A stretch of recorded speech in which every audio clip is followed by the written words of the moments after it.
The bench was iron, and the iron was ice. Eleanor Whitfield sat on it anyway, because sitting was the only thing left she knew how to do. Her coat was buttoned to her chin. Her good wool gloves were not warm enough for 9 degrees, and 9 degrees was where the thermometer outside the pharmacy had stood the last time anyone had looked. The Route 9 bus stop on the edge of Lewistown had one bench, one flickering street lamp, and no shelter from the wind that came down off the bench flats like it had somewhere urgent to be. She had been sitting for 2 hours. Her suitcase stood upright in the snow beside her feet, packed the way you pack when someone tells you it's only for a night or two. Her hands had stopped shaking 40 minutes ago. She did not know that this was the dangerous part, the part where the body stops fighting the cold and starts surrendering to it. She only knew that someone had told her a car was coming, and she had believed them, because believing people had always come easier to her than doubting them deserved. Headlights swept the curve half a mile down the highway. In the passenger seat of an old maintenance truck, a German shepherd went rigid, ears locked forward, eyes fixed on the bench like he had already understood something the driver hadn't yet seen. Before we go further, tell us where you're watching from tonight in the comments below. If a story like this moves you, stay with us until the very end. What this Marine's dog already knew, before anyone explained it to him, is the kind of thing that will restore your faith in the people and the animals, still willing to stop for a stranger in the cold. Staff Sergeant Cole Hayes was 39 years old and built like a man who had spent 2 decades being told to carry things other people couldn't. He stood just over 6 feet, broad through the chest and shoulders, in the particular way of men who had once humped 80 pounds of gear up mountain trails and never quite let the muscle go soft afterward, even years removed from the work that built it. His hair was dark, cropped close at the sides, going gray at the temple in a thin streak he'd stopped noticing in mirrors. A scar ran along his left jaw, thin and pale, the kind of mark that didn't announce itself unless you already knew to look for it. His eyes were a flat, watchful brown, the eyes of a man who still, 3 years after his last deployment, instinctively located every exit in a room before he sat down in it. People who met him described him, without quite knowing why, as still, not cold. Still in the way a held breath is still. He was not unfriendly. Life and 2 tours in Helmand Province had simply sanded the parts of him that used to speak first down to something quieter, more deliberate, less inclined to waste words on anything that didn't need them. He moved through the world the way he moved through a room, economically, without hurry, with the contained force of a man who had nothing left he needed to prove, and one thing left he still meant to protect. Hayes had served 12 years in the United States Marine Corps, 2 combat deployments to Helmand Province, first to Marja in 2011 and then to Sangin 3 years later, where an Eid had taken most of the feeling from 3 fingers on his left hand and left him with a Purple Heart he kept in a drawer he didn't open. He'd taken a medical discharge at 35 and come home to Fergus County, Montana, to a 2-bedroom house his grandfather had left him, and a silence he hadn't expected to find so heavy. He worked contract maintenance for the county now, plowing roads in winter, grading them in summer, and most days that suited him fine. He did not talk about Sangin. He did not talk about the men he hadn't brought home. What he had instead, what filled the hours that used to be filled with purpose, was the dog riding in the passenger seat beside him. And on a night like this one, with the temperature falling and the road empty, that was reason enough to slow down for anything that looked the slightest bit wrong. Ranger was a 6-year-old German shepherd, 75 pounds of black and tan muscle bred, and trained for exactly this kind of attention to the world. His coat ran dense and dark along the spine, lightening to amber at the legs and chest, thick enough to hold snow, without it ever reaching his skin.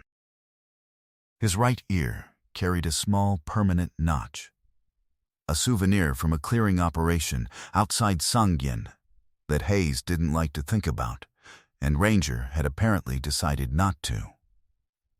He moved with the clean, contained confidence of a dog who had learned, long before Hayes met him, the difference between a sound that meant nothing and a sound that meant everything. He had not reacted to a single false alarm in the 18 months since Hayes had fought his way through the paperwork to adopt him out of the program.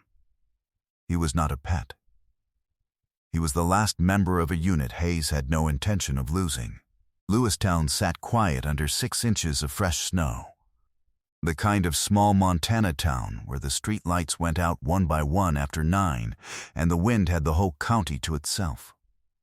The bus stop on Route 9 marked the edge of town, past the last gas station, past the last porch light, where the highway opened into dark fields, and the cold stopped being an inconvenience and started being a hazard. The air carried the particular bite of a clear winter night, the kind that burned going into the lungs and left frost on a windshield within minutes. It was the kind of cold a person did not survive sitting still in for very long. Eleanor's grandson, Preston Vance, was 36 years old and had spent the last 4 years making himself indispensable to a woman who trusted family more than she trusted her own instincts. He had a good haircut, a leased silver sedan, and a financial advisory license he'd let lapse 2 years ago, without telling anyone. He had power of attorney over Eleanor's accounts, arranged after her second small stroke, and he had used it the way men like him always do. Slowly, reasonably, one plausible withdrawal at a time. Until the $81,000 in her retirement fund had become $11,000. And the independent living apartment she'd lived in for 6 years had a past due notice taped to its door. That Preston had quietly intercepted 3 separate times. When the facility finally moved to evict her for non-payment, Preston had told Eleanor not to worry, that he was arranging something better, something closer to family.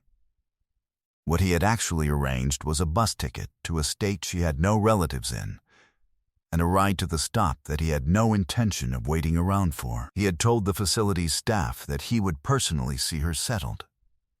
He had told Eleanor that a car was coming. He had told himself, driving away with the heater running and the radio on, that this was simply how things had to be handled, and that an 83-year-old woman wouldn't remember the details clearly enough for anyone to ask questions. Eleanor Whitfield had taught 3rd grade in Lewistown for 38 years, and there were men and women in their 50s all over Fergus County who still called her Mrs. Whitfield when they passed her in the grocery store, still straightened a little when they did. Her husband, Walter, a Marine who had served 2 tours in Vietnam, had been gone 11 years now, and she had buried him with the same composure she carried into every hard thing, chin level, hands folded, no scene made for anyone to manage. She did not complain. She had not complained tonight, not to the facility staff, not to Preston, not to the cold settling into her bones 1 degree at a time. She had simply sat, the way she had always sat through difficult things, believing that someone, eventually, would come. Hayes had the truck stopped before he'd consciously decided to stop it. Ranger was out the door before the truck had fully stopped, paws hitting packed snow at a dead run, closing the distance to the bench in under 4 seconds. He didn't bark. He pressed himself against Eleanor's side, all 75 pounds of him, and lay down across her lap and her folded hands like a blanket he had made out of himself, his body already working to share what warmth he had left to give. Hayes reached her 10 seconds later. Her lips had a blue tinge starting at the edges. Her eyes opened slowly when he crouched in front of her. "Ma'am, can you hear me?" "Yes," she said. The word came out fractured, syllables spaced too far apart. "I'm only a little cold. You're more than a little cold." Hayes had his jacket off and around her shoulders before he finished the sentence. "How long have you been out here?" 2 hours. Maybe more. She tried to smile. Someone is coming. Not anymore, they're not. You're coming with me. He got an arm under her and lifted her like she weighed nothing, which she nearly did, and Ranger stayed pressed against her leg the entire 4 steps to the truck, refusing to let even a few feet of open air come between them. Hayes got the heater running on full and called it in. Ambulance, hypothermia, Route 9 bus stop. And while he waited, he asked her, gently, who had left her there. She told him. The independent living facility on Cedar Street. Her grandson, Preston. A car that was supposed to come. Hayes called the facility himself while the ambulance was still 6 minutes out.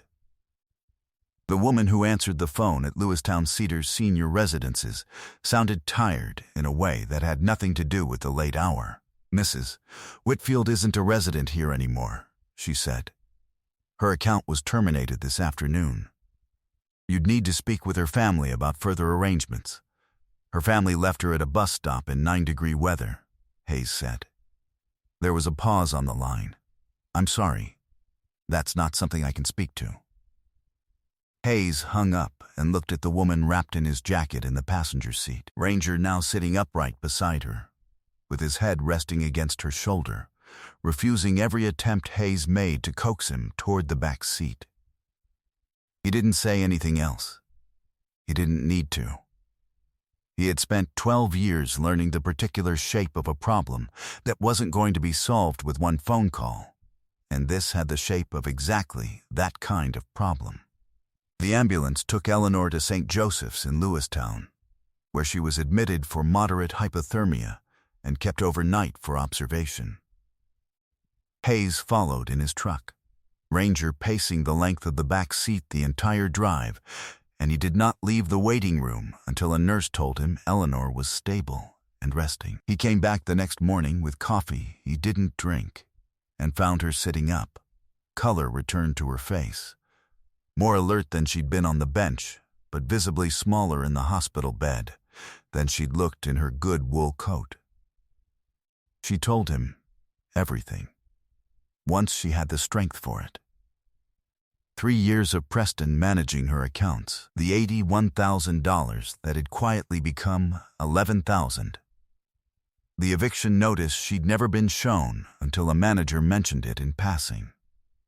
The promise of a car that never came. She told it without much anger in her voice, which troubled Hayes more than anger would have. She told it like a woman who had decided, somewhere along the way, that this was simply what happened to people who got old and ran out of family, willing to be inconvenienced by them. Hayes drove to the Fergus County Sheriff's Office that afternoon. He knew a deputy there, Wyatt Coleman, from 2 years of contract plowing work on the county roads they shared, and he laid the facts out the way he'd been trained to brief command. No embellishment, just what he knew and what he'd need to confirm it. Power of attorney. A bank statement Eleanor had given him permission to photograph from her purse. The facility's eviction record. A grandson with a financial license that had quietly lapsed. Coleman whistled low. That's elder exploitation, if even half of this checks out. We'll need bank records, the facility's full file, and a statement from her. She'll give one, Hayes said. Ranger had ridden along to the sheriff's office and now lay across the threshold of the open door, head on his paws, eyes tracking every person who walked the hallway. He had not fully relaxed since the bench.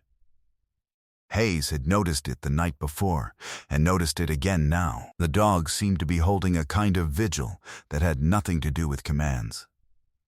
Coleman pulled Eleanor's bank records within 2 days, and what they showed was worse than either Hayes or Eleanor had guessed. Preston hadn't simply mismanaged her funds. He had been systematically draining them for 3 years, funneling transfers through a shell account tied to a failed real estate venture. And the eviction at Cedar Street had not been an oversight. It had been timed, deliberately, to coincide with a final $6,000 withdrawal Preston needed to cover a payment due the following week. Preston Vance found out about the sheriff's inquiry before Hayes expected him to. He showed up at St. Joseph's the next evening, while Eleanor was still finishing her discharge paperwork, dressed like a man who had rehearsed an expression of concern in the car on the way over. He found her in a wheelchair in the hallway, Hayes standing beside her, Ranger seated at her other side with his ears already dropping flat the moment Preston came around the corner. "Grandma, thank God. I've been worried sick." Preston's voice carried for the hallway's benefit. "I had a family emergency. I couldn't get back in time. You told me a car was coming," Eleanor said. Her voice was quiet, but it did not shake. It was. There was a mix-up. Preston's eyes moved to Hayes, sizing him up the way men like him size up anyone they haven't yet decided how to handle. "I don't know who you are, but this is a family matter." "It stopped being a family matter the moment you left her in 9-degree weather," Hayes said. Preston's composure thinned, just slightly, at the edges. "You don't understand the situation. I've been managing everything for her. She gets confused about money, about dates. She remembers the $81,000 just fine," Hayes said. The hallway went quiet, in a way hallways do, when people who weren't part of a conversation suddenly start listening to it. Preston's mouth opened, then closed. Ranger had not moved from Eleanor's side, but something in his posture had shifted. Lower, more deliberate. A stillness that did not look like calm so much as a held position. Eleanor reached down without looking and rested her hand on the dog's head, and the gesture seemed to cost her something. A small private grief finally given somewhere to land. "This isn't over," Preston said, low, mostly to Hayes. Then he turned and walked back down the hallway, faster than a man with nothing to hide usually walks. It happened 4 days later, in the parking lot of the Fergus County Courthouse, where Preston had been summoned for a preliminary interview with Deputy Coleman and the county attorney's office. Hayes had brought Eleanor to give her formal statement, and the two parties crossed paths at the courthouse steps by accident neither had planned. Ranger saw Preston before anyone else did. He stopped walking. He did not growl. He simply planted himself between Eleanor and the man crossing the lot toward them, lowered his head slightly, and would not be moved. Not by Hayes's hand on his leash, not by a single step in any direction.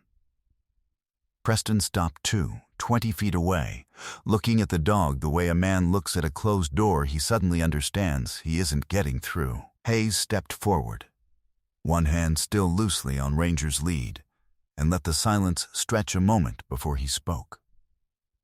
"Staff Sergeant Cole Hayes, United States Marine Corps, 12 years of service, 2 deployments to Helmand Province."